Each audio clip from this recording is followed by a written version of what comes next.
camera. It's not very professional for me to be eating.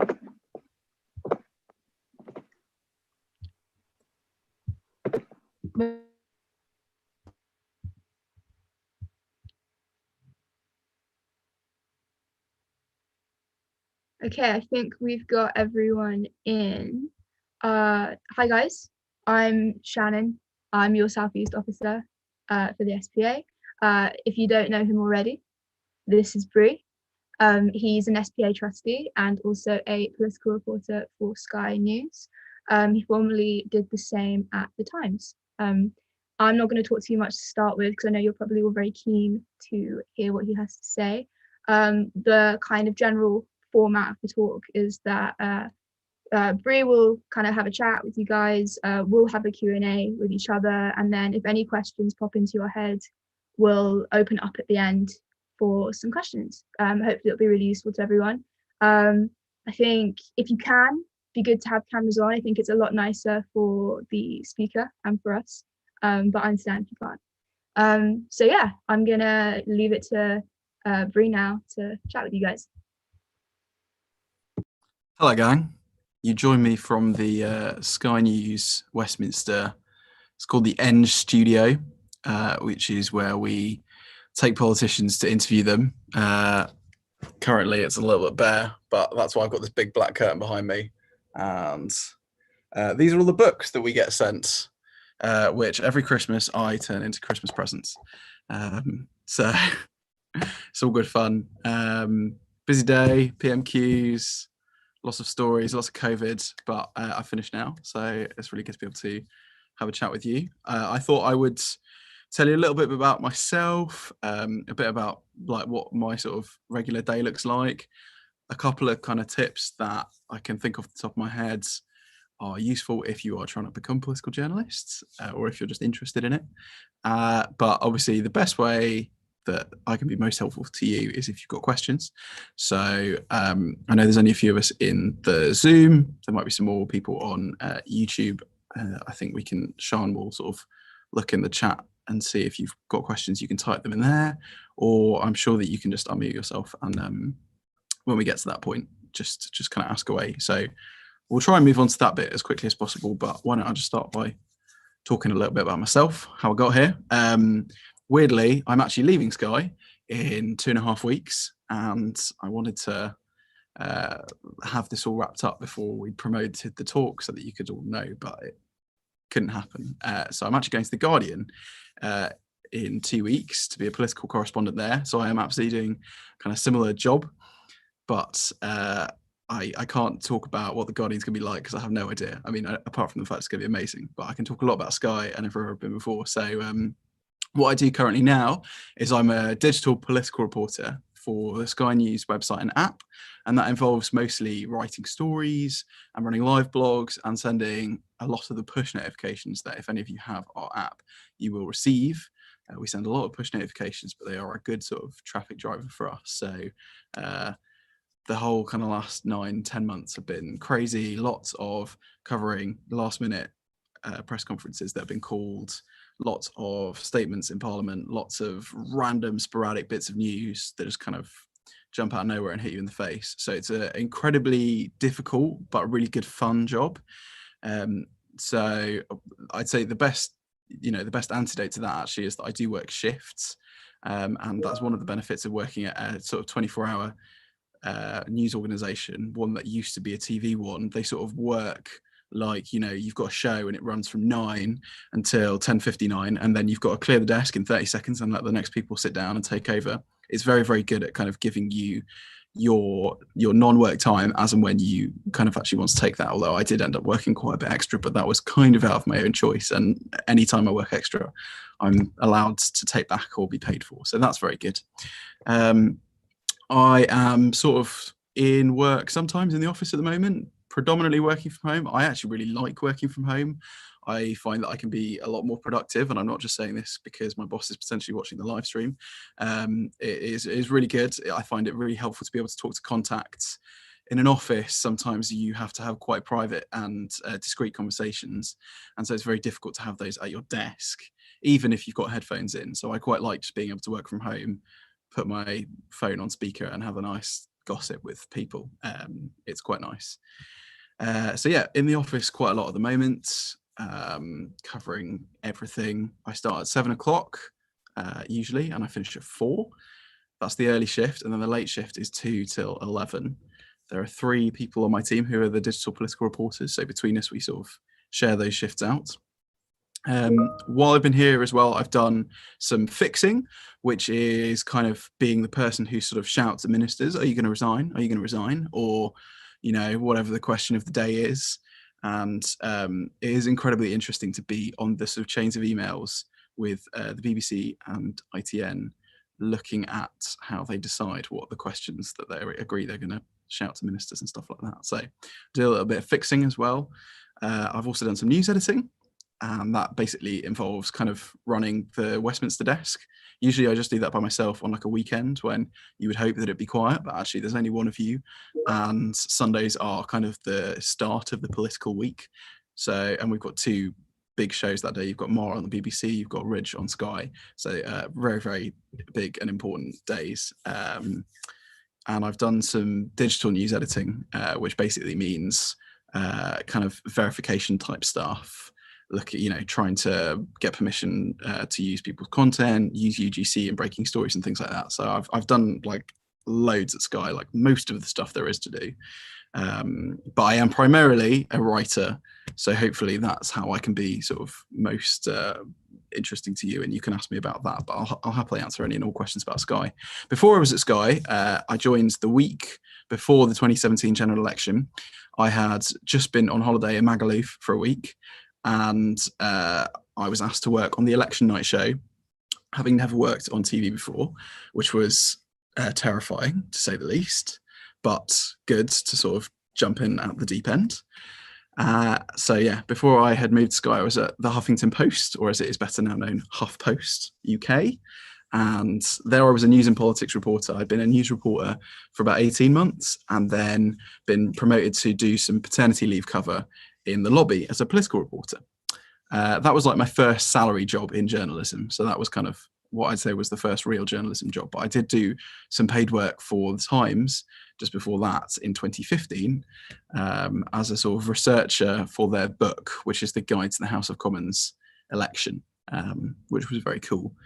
And yeah, I graduated. I should be honest that I've been out of uni now for like 5 or 6 years, and it's really depressing. But I'm very involved with the SPA, so I hope that I'm like relatively sort of plugged into how things are, what things are like for people who kind of are looking to take that first step onto the political journalism job ladder. I graduated from the University of Sussex, which is in Brighton. Fantastic city, fantastic campus. And I was editor of the student newspaper there, which is called The Badger. So that is kind of my history. And I should say as well that I did an NCTJ. Some people might want to ask about NCTJs, MAs, shorthand and all that kind of stuff. So I'm happy to talk about it if you want, but I won't sort of talk about it now just in case it's not relevant. But if it is relevant to you, do please ask me about it. Yeah, right. I think that's enough about me. I guess maybe you might be interested to know a little bit about like what a standard day looks like. I would say I'm like relatively experienced at a sort of like medium level in the industry. So I'm not like super junior, I'm not like super senior, but it basically works with, if I'm starting on an early shift, I'll come in at 7 o'clock. Immediately you're thrown into the ministerial round. So, you know, the government will put up a single spokesperson to go onto 5 or 6 different news organizations and be interviewed about usually some topic that the government's announced overnight that they'd really like everyone to be talking about. And usually there is 1 or 2 questions on that, usually at the start to make the minister happy. But obviously with 24-hour news, you are just desperate to ask them about as many different things as possible and get as many people's different takes as possible on the many kind of unanswered questions that there have been during this pandemic. So we usually get our minister at 7:05, which means I turn on my computer at 7 o'clock and then get ready to listen very, very intently to what the interview with the minister is about and be ready to break any new lines. That can all happen very quickly. Often you kind of want to wait till the end of the interview to make sure that to make sure that there isn't a better line that you're missing, basically. And sometimes the interview maybe isn't, you don't get the line that you're hoping for from the minister. They'd manage not to answer the question, and that can be quite difficult because you've sort of still got to try and come up with a piece. You've got to move the story on. You've got to be fresh. So that's kind of what's going on firstly in my mind, is kind of like what's going on right now. How are we keeping this story fresh? How are we keeping if somebody's looking at this story at 8 o'clock in the morning, we don't want it to be the same as it was at 7 o'clock. You might want to use maybe a slightly different headline. You might want to use like a slightly different intro. You're kind of constantly trying to keep it fresh, and also try and point in the direction of where the day's going. So a day like today is actually probably a very good example of when the kind of the biggest story of the day was not immediately obvious, or rather there are so many different things going on that it's kind of hard to focus on like what the most important thing is. Obviously we had the Oxford AstraZeneca report out last night into its efficacy, which kind of was the most interesting thing. But with PMQs coming up, there are lots of questions about this variant, the special measures that are going on in these 8 different postcodes. So there are lots of other things that we want to ask about. So that's kind of my first hour is spent like writing the lead story for the website with the breaking stuff from the minister. And then I've got half an hour to put together my like list for the entire day, which has the agenda of all the stuff that's going to happen and any kind of other stories that don't like neatly fall into an agenda item where we're like, we should chase that. I've seen that reported in the Times or on the BBC or in the Telegraph. And things like that. And I might actually just like get up my list from today just to show you. Can I share screen? I think I probably can, can't I? Share screen. I should hope so. Yeah. Charlotte? No, I'm all good. Sure. So I mean, just so you can see like what's going on in my head, and it can all get a little bit kind of very difficult to kind of keep track of. Oh, I could share my screen. Now I can't see the button too. Fucking hell. Yeah, there we go. Sorry, I'm just being silly. Right, you should be able to see that. So I keep everything like written electronically because I find it much easier to refer back to and to find stuff really, really quickly. But this is what I set up this morning. I've got like my big agenda of stuff, which is basically everything I just need to keep track of. Unfortunately, today there was lots of stuff happening at the same time. A lot of select committees, which are, you may have heard of, they're sort of where senior MPs who actually have usually relevant experience in policy areas will get to ask a minister or experts about things. So it's not just like the House of Commons where everyone gets up and sort of makes a speech to each other. It's very like forensic. So I've got here, Matt Hancock, the Health Secretary, was the first person up this morning. We didn't have a time for the DUP meeting that the PM was having with them. So that's all Brexit, Northern Ireland, already we've got 2 big stories. Then the DWP Secretary, that's the Department for Work and Pensions Secretary, is in a select committee too. There's antibody data coming from the ONS, which isn't immediately sort of political, but it can become so very, very quickly. Like coronavirus, everything is political. Cabinet ministers will be making comments about absolutely everything. So I just wanted to kind of have that on my radar. Then we had these 2 committees clashing. We had Dido Harding, who's the head of the sort of, she used to be head of Test and Trace, and now she's the head of the new National Health Institute. She was at the select committee for like 2.5 hours, really, really long time, getting asked about loads of stuff, but really great lines. And then at the same time, we had the Transport Secretary also in a select committee. And so there was a lot of discussion this morning about kind of like who's listening to what, who's covering the bases, like, are we making sure that people are sending lines if they're really, really good when they happen? And, like what stories do they fall into? So it was kind of very TBC, all to play for today. You had another minister, the Environment Secretary, in committee at 11 o'clock. Then you had PMQs. The Home Secretary was doing a poll clip at 12:15 where she was asked about lots and lots of different things. You've also got the Welsh and Scottish government press conferences on COVID. Then you had a UQ, which is an urgent question in the House of Commons at 12:30. And then at 1 o'clock, there's a sort of, it's the Labour huddle, but essentially what it is the sort of post PMQs. It is literally normally a huddle where all of the journalists and the leader of the opposition and the prime minister's spokesperson will form two huddles, and you literally stand there and sort of go, oh, did the prime minister get his facts right when he said that? Did the leader of the opposition, mean to say that, or what's the details behind that? Why can you evidence that claim? Blah blah. So that's all very intense, and there was a lobby today, but it's not on the list.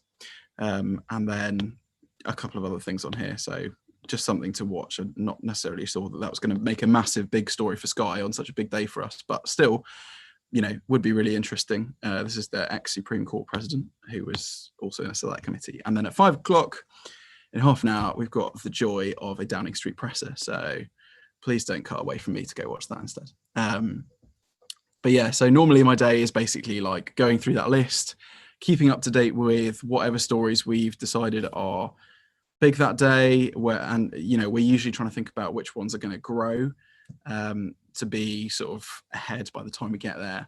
Running some live blogs, so I ran our PMQ's live blog for about an hour earlier, and it's sort of ultimately just being very reactive to stuff that happens that you can't predict. So we were talking just before we sort of let everyone else into the call about reports that there was some sort of tiff or angry altercation between Boris Johnson and Keir Starmer after they left PMQs. Initially, the reports we were getting was that it sounded quite bad, and by bad I mean fiery. But it's kind of been since played down to us by people on both sides. So there's just sort of stuff that happens that you just have to go kind of chasing after, and sometimes you get to the end of it and go, actually, there isn't really a story here.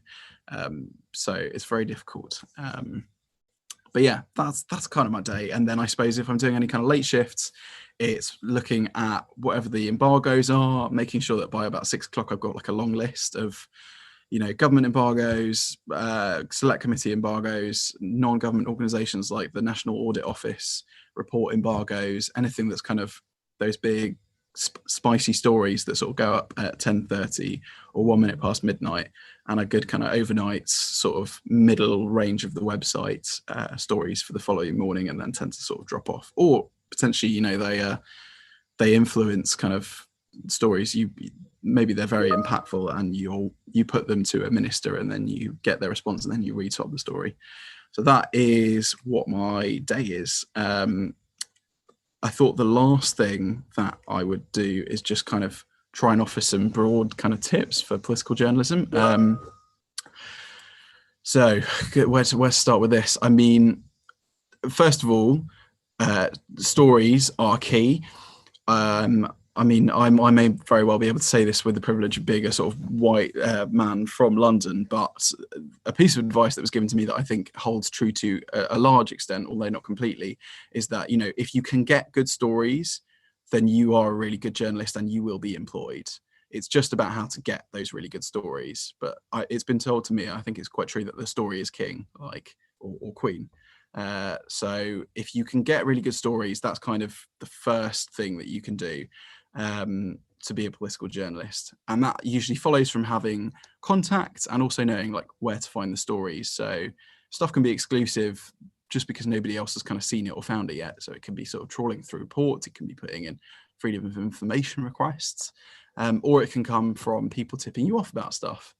I won't talk a huge amount about this, but there's a story that I did earlier this week about the head of Number 10's union unit sort of moving towards the exit, and his future is maybe a little bit kind of unclear. Number 10 deny that, but there's stuff that I get all the time that comes from contacts, and the way you build those is basically kind of, one, show that you're trustworthy, that anything that they say to you will be kept completely in confidence. Two, that you'll be sensitive about how you manage what they give you.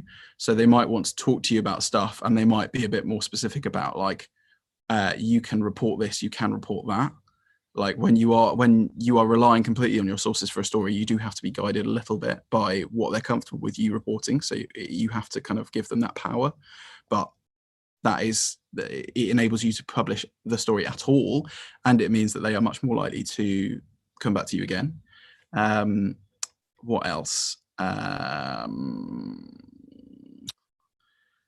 Being creative, I mean, it sounds very broad, but when I started at HuffPost, it was a website that had to be very picky about the subjects that it covered, because it was a very small news website in comparison to much bigger ones. And so they couldn't just cover whatever PA filed, because nobody would read it. They had to be clever and think about sort of alternative routes into the same stories that people were covering. So if you can do that, that's really great as well.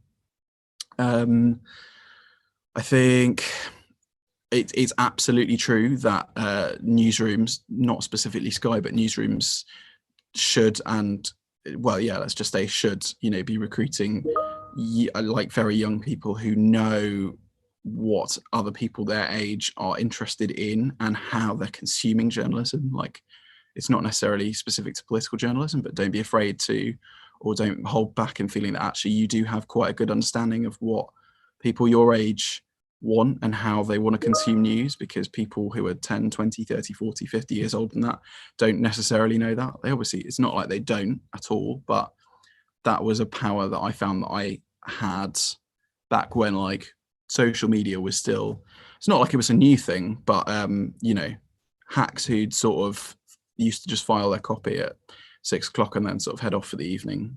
They didn't have those kind of intrinsic knowledge that we all have, and you will have more knowledge about other things that I don't have, because you're all cooler and younger than me.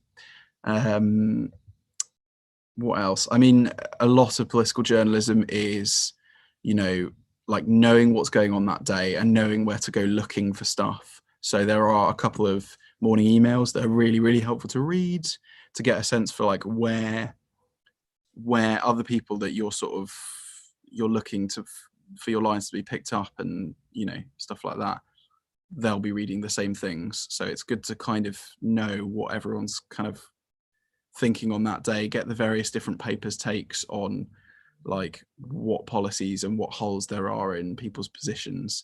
So I'd like highly encourage all of you to read the morning emails. You've got Politico's playbook, which is kind of essential, and gives you a really good summary. It comes out at 7 a.m. every morning and is written by Alex Wickham, who's fantastic. It used to be at BuzzFeed, and then before that, Guido Fawkes. You've got the Times Redbox one, which is a bit more well known because it's been around for longer. I think Playbook's only been around for 3 and a bit years, whereas the Times Redbox one's been around for, I think, since I was a student, so probably about 10 years. And you've got various other papers that will do their own morning emails. I think the New Statesman does one, that's quite good. I think the Mirror does one. So good to just get a good sense of like what everybody is focusing on that day. And also, I guess, what everyone is not focusing on, like if it's good to know like which bits people have left uncovered. That means that you can go ahead and like uncover some cool stuff because everyone's attention is elsewhere.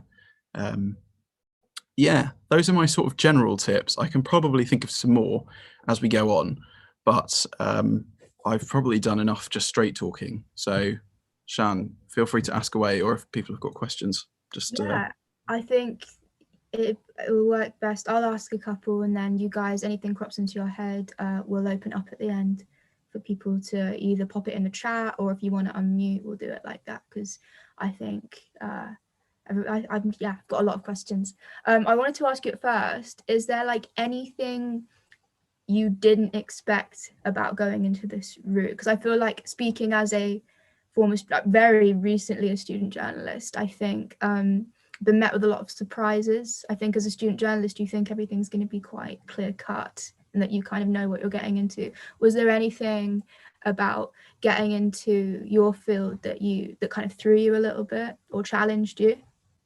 I think definitely when you're kind of super fresh out of uni and young, I found myself, particularly in political journalism, it can be tempting to, or difficult to find exactly the boundaries between personal and professional stuff. And obviously Westminster has kind of gone through, it is reinventing itself. It's becoming a lot sort of cleaner, let's put it that way.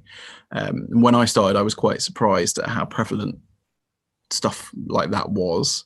And I think there was I didn't really understand quite as well the sort of separation between, having, like, or rather, let's put it this way, I understood quickly the importance of kind of having definitive relationships with your sources, like not mixing up personal and professional as much. Like people need to be able to like you and they need to be able to respect you, but that doesn't necessarily mean like going to their house parties or, you know, like trying to be their best mates. That was something that I struggled with at the start, and then found that actually I kind of had to put down kind of clear markers. It is particularly when I'm talking about political journalism, what I'm really talking about is the lobby, which is this group of about 200 to 250 journalists in the UK who all work in Westminster and who have passes to be able to go and work in Parliament. They're a very sort of tight-knit group, and it can be kind of very difficult to break into.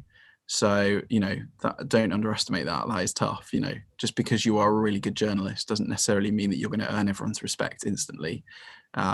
It can take a lot of time because some of the people have been in these jobs for for decades. So, you know, be prepared to sort of put the groundwork in and things like that. Yeah, But, I was gonna ask, like, what's the vibe like in comparison to when you started to like now that you're more established? Good. In fact, I mean, I have to say, to a couple of people that joined sort of since we started, I'm moving to the Guardian in a couple of weeks, and so I've had a lot of more people sort of start following me on Twitter who I've known about for like years and years, and who haven't sort of engaged with me very much. And I think now I've taken this next step. They're like, "Oh, okay, serious." So yeah, it takes a while to establish yourself, but I would say that there are more younger members of the lobby / press gallery now. I will explain that distinction because it's a sort of geeky politics thing. There's the press gallery and there's the lobby, and the main difference is that the lobby are allowed into members lobby, which is the special section just outside the Commons chamber where MPs go. So that is the main distinction, at least in terms of pass holders, like your access to Westminster and Parliament, between the press gallery and the lobby. The lobby can go into members lobby, so they can basically corner MPs literally as they come out of the chamber and go, "Oi, you know, what do you think about this? How much do you hate your leader?" Whereas the press gallery are not allowed in that space, but they are allowed everywhere else.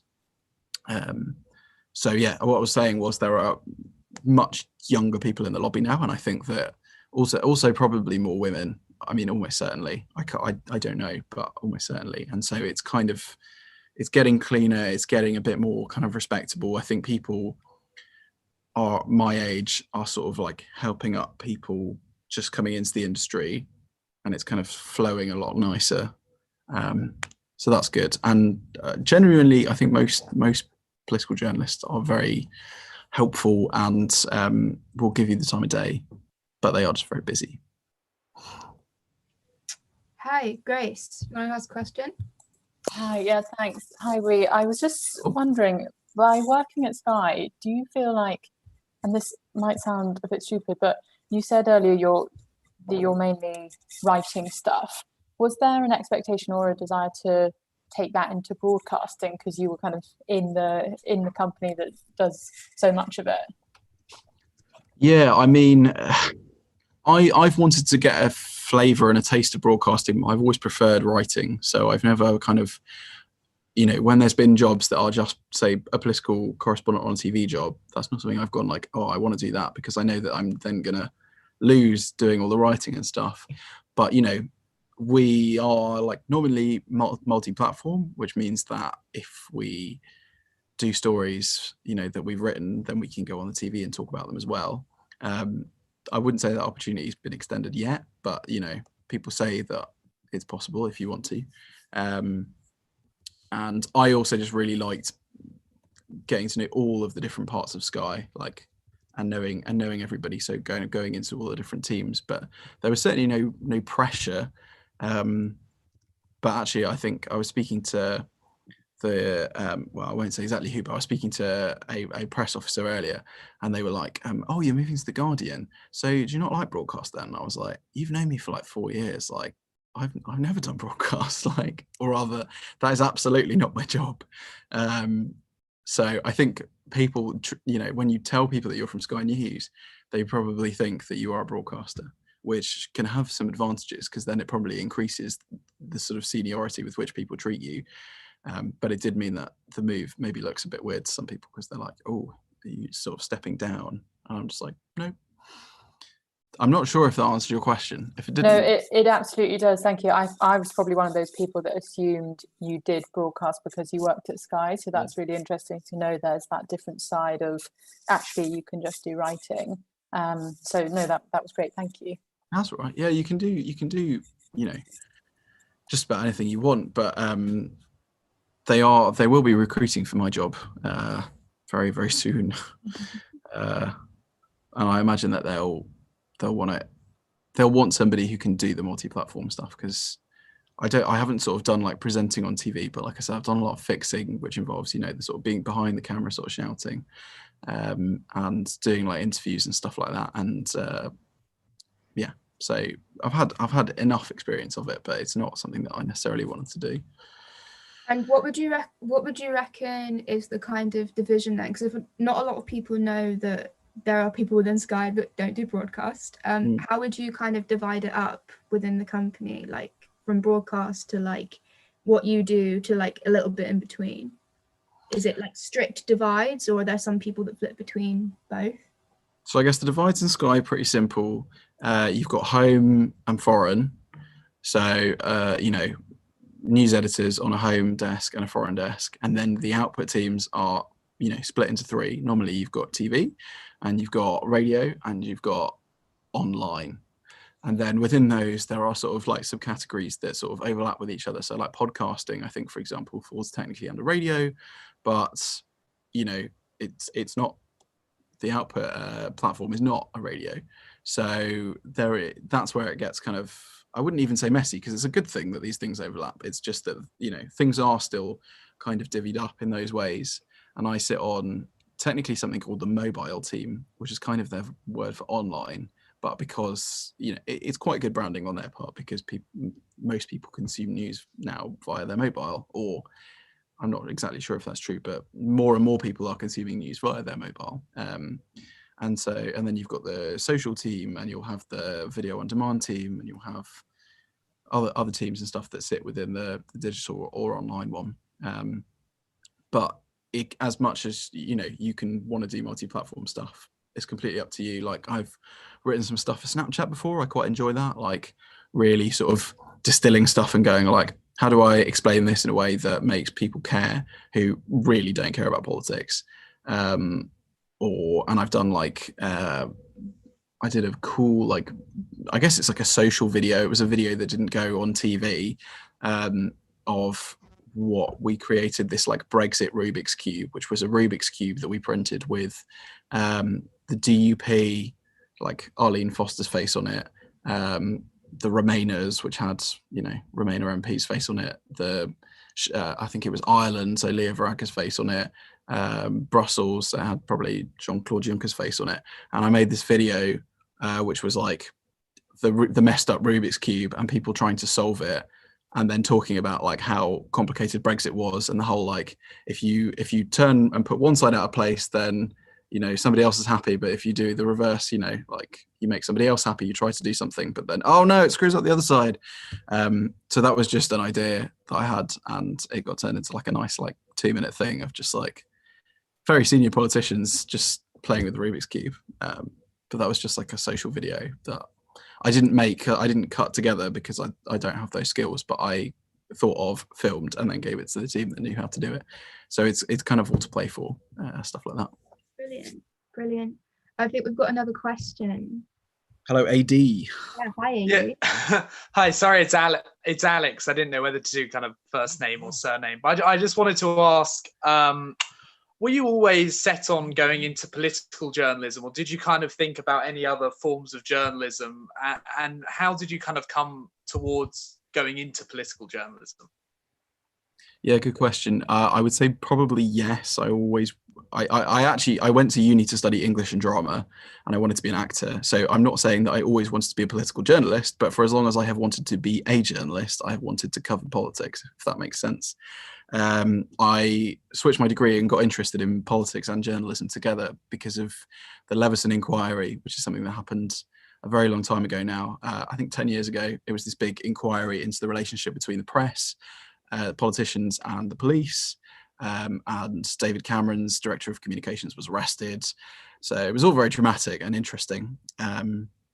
And yeah, I guess I had done a very limited amount of sort of politics before. I think the only thing I'd really done was like gone out and campaigned against the BNP in 2010 in a seat that they said that they might win, which, you know, I don't think is a particularly controversial political opinion to have expressed, because otherwise I try to keep my politics pretty neutral. But yeah, I don't know what it was about politics that necessarily drew me to it. I guess I did a couple of bits of work experience. I was at a national newspaper and emailed one of the reporters to say, I'm sat here doing very boring work experience with 20 other people, but I really want to do politics. Can I come visit you in Parliament one day? And they were like, yeah, sure. And so we basically spent 2 days sort of running around getting pissed, and they paid for all the drinks and sort of just like talked me through all of the gossip, all of the cool stuff, and like showed me how like amazing and fun it was. And that's probably what hooked me. Yeah, I was very lucky to have somebody do all that. That's amazing. Yeah. I think that's like every person in this position's like dream, to get taken on by a higher upper and get drunk for 2 days. Exactly. I mean, you know, it did not lead to work. Like, I remember pestering them for months, being like, oh my God, can I have a job? And they were like, I'm trying, but I don't have that power.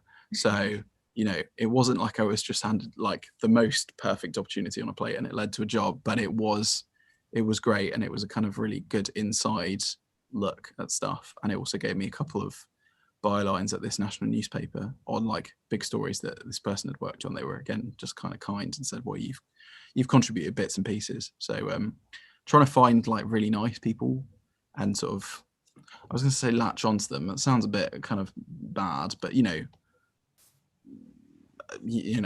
take the advantage that they're offering you.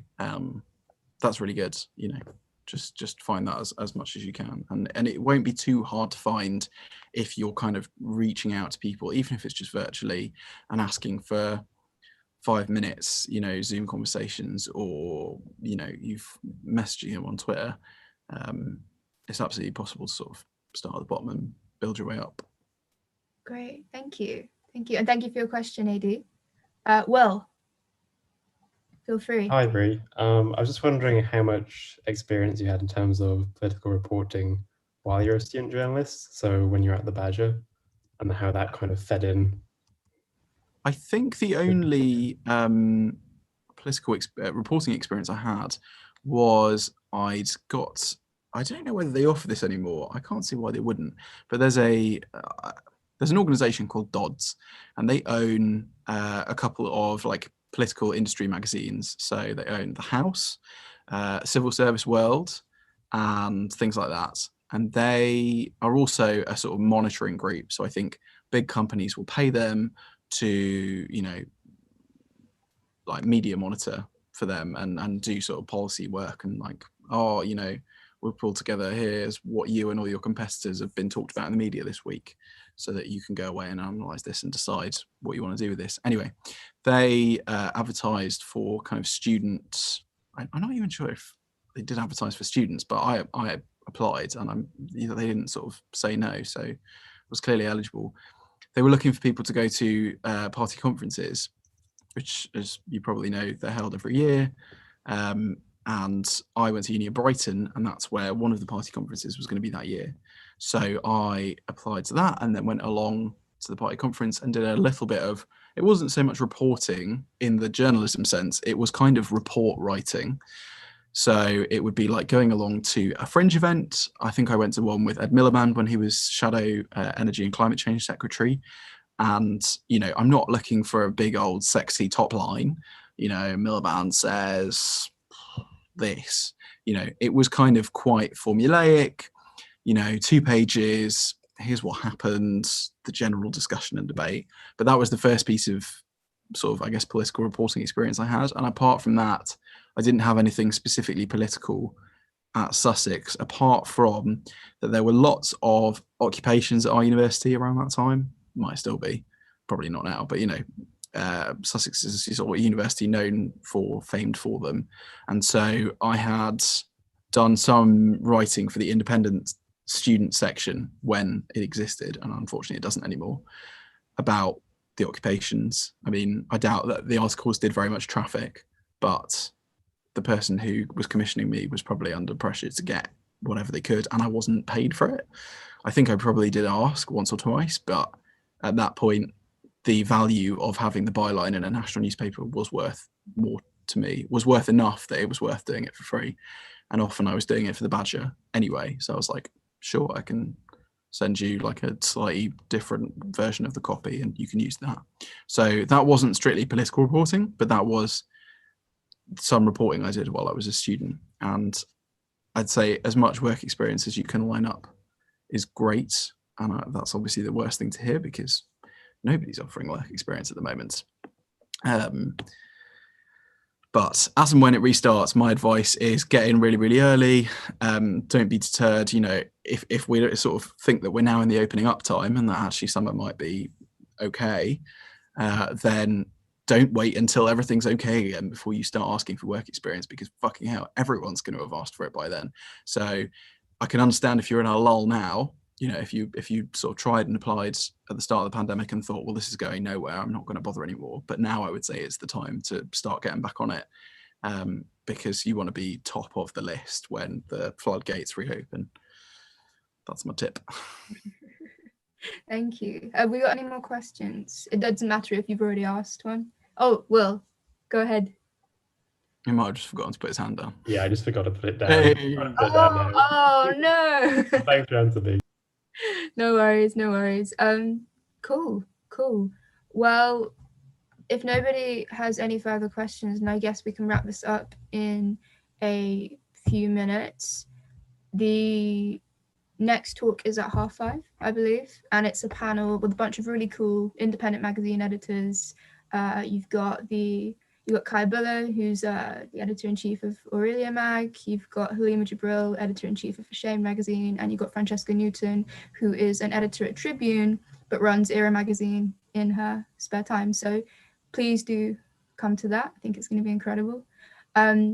Bree, if you've got any closing notes, then do say. But if not, thank you so much for coming. I think it's been brilliant. That is my pleasure. Like I say, a lot of people in political journalism are pleasantly, absolutely lovely. And you should, get in contact with them, engage with them on Twitter so that they kind of start following you and you build up your own kind of profile. Never sort of neglect the stuff that you can be doing. There's a lot of, with the sort of death of local newspapers, there's always stuff happening in people's local areas. Politics is still part of that. And if I can be of any more help, then you are absolutely more than welcome to shoot me a DM on Twitter. My DMs are open, particularly as I've just moved jobs, so they're currently sort of chock-a-block with civil servants providing gossip. But yeah, people in political journalism are lovely, and you can ask any question, and yeah, I'm sure we and we'll all be happy to help. Brilliant. Well, thank you so much, and thank you guys for coming. I think it was really useful. Thanks, Bree. Sean and Charlotte for facilitating, and thank you all for coming. Thank you. Thank you. Thank All right, you. I'll sign off now, guys. Have a good one.